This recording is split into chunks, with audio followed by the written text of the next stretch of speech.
So how do you handle success at a young age? And here's what I would tell my younger self. Here's the thing, when you're very young, you think you'll be young forever. I really can remember when I was much younger, it seemed like yesterday. And I remember talking to my uncle, and of course he was much older than me, maybe 25 years older than me. And I might've been 13 years old. And he told me, well, it's something I want to do right away. He's like, you know what? Wait until you're about 21. I was like, 21? I was like, oh my God, that's gonna take forever. He was like, no, he says, time is gonna go by so quick, like the blink of an eye, he said, right? And it's crazy because he was right. I woke up one day and I'm like, where did all the freaking time go? And I know we all want to be successful, especially in this age of social media when there's so much pressure to appear successful. Here's the thing, how do you handle success at a young age? First, you must define success for yourself, right? It's extremely important to do that. Is it measured by social media followers, by likes, by money, by cars, by clothes? Is it measured by your growth each day, week, month, and year? And so here's what I would tell my younger self, right? I would say remain humble. And I don't mean humble from the standpoint of I have all these cars and diamonds and jewelry and jets that I needed to still remain humble. At a young age, I had nothing, right? What I mean by that is by keeping an open mind, not pretending like I know everything, being able to absorb information so that you can grow, right? That's what I would tell myself. And the other thing I would not do is I would not compare myself to what others have. There's an old saying that comparison is the thief of joy, and it truly, truly is. And you got to understand that there are different points in life. It's extremely important to understand that. Some call it highs, some call it lows, or just points of life on your journey. And so as an example, let's say you're a young man and you can't get the prettiest girl because you may be considered too skinny, you're not a bad boy, or you don't have enough money at the time. Or you may be the young girl who isn't considered the most attractive in today's standard at the time because you're not the most developed, because you're not showing everything. You may not be considered popular because you dress corny, not in a provocative way.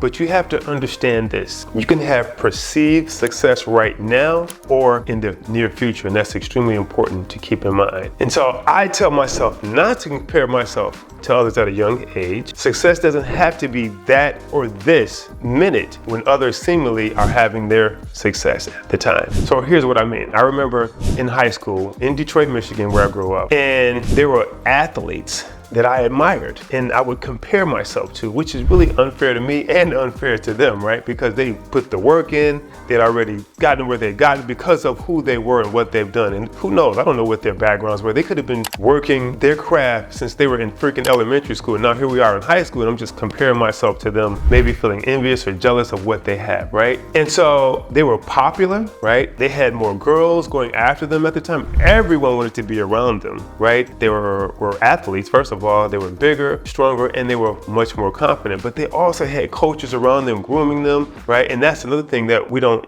often consider when we're comparing ourselves. I began trying to do some of what they did, including being in circles that I had no business being in because I didn't have long-term thinking. I thought that I would be young forever because I had no context of the long-term game. I'm like only in high school. I'm not thinking about college and after college and even beyond that. I'm thinking about right then and there. And so a couple of the guys that I admired ended up smoking and drinking while driving, and then their car flipped over a few times and their whole career kind of went into a different trajectory, right? But if I had been with them, that could have happened to me as well. And I see that happen a lot of times today. Another super popular guy got into drug activity and the rest is history. Another guy was somewhere he shouldn't have been. He was bigger, he was stronger.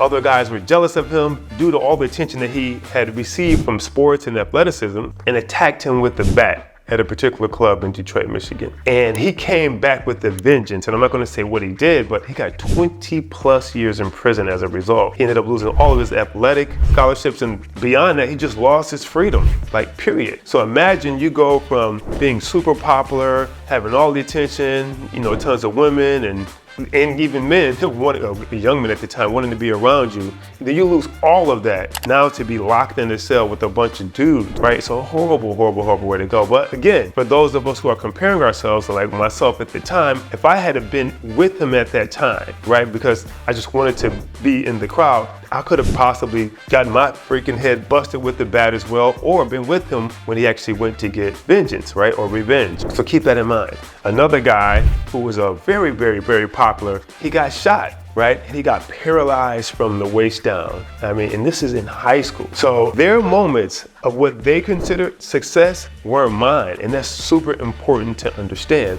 My success was to come later, but it was up to me to prepare for it at that time. And so you may not need that type of girl in your life where she's super popular, you have to do all these things, bend over backwards, do hoops and loops, and get this and get that just for her to be with you, right? And that could be a blessing in disguise, right? You gotta remember, it's only a small period of time in our lives. Some younger girls blossom later like a butterfly cocoon, right? They become the smartest, most beautiful, thoughtful people you could ever freaking know, right? And then that, like that girl who you want to bring home to mama. All these periods of struggle are meant to make you grow for a time in the near future. And you hear about this with people like Michael Jordan being cut from his basketball team while he was in high school, or Steve Nash, who only had one college recruit him out of high school, and I think he was MVP for 2 years, right? Or Stephen Curry, who was barely recruited at all, even though his father was in the NBA, and he almost lost his starting position in college, right? So here's the thing, the struggles you go through are meant to help you grow and develop. And taking shortcuts will stunt your growth, right? You think about the whole development, of a cocoon or a caterpillar, right?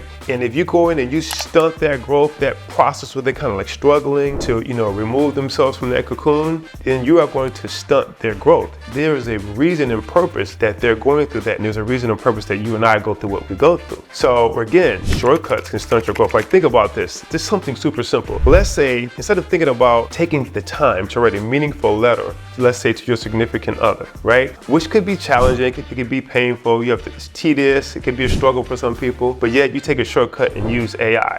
Boom, you just missed the opportunity to develop. You missed the opportunity to make that true, meaningful connection, right? So your struggle or challenge, your challenging times are part of your and my journey, right? It's pieces of our story, and it's super duper important to understand. You have to believe that you can overcome your struggles. If you believe you can overcome your struggles, you will. If you believe that you won't, you won't. So your success will come when you are ready, and ready could come anytime. So continue being the best person you can be. Also, what I consider success is getting a little bit better every single day, right? And so you wake up one day after all this time has zipped by, and then boom, voila, all of a sudden you consider it successful to some, but you know how much time you put into being successful, right? And remember the saying, the race is not given to the swift or to the strong, but to those that endure to the end. So stay with it. Right now, if you think this was helpful, hit the like button. If you have questions or comments that you think can help, share them with us, please. And if you want more of this, hit the subscribe button. This is Khaazra.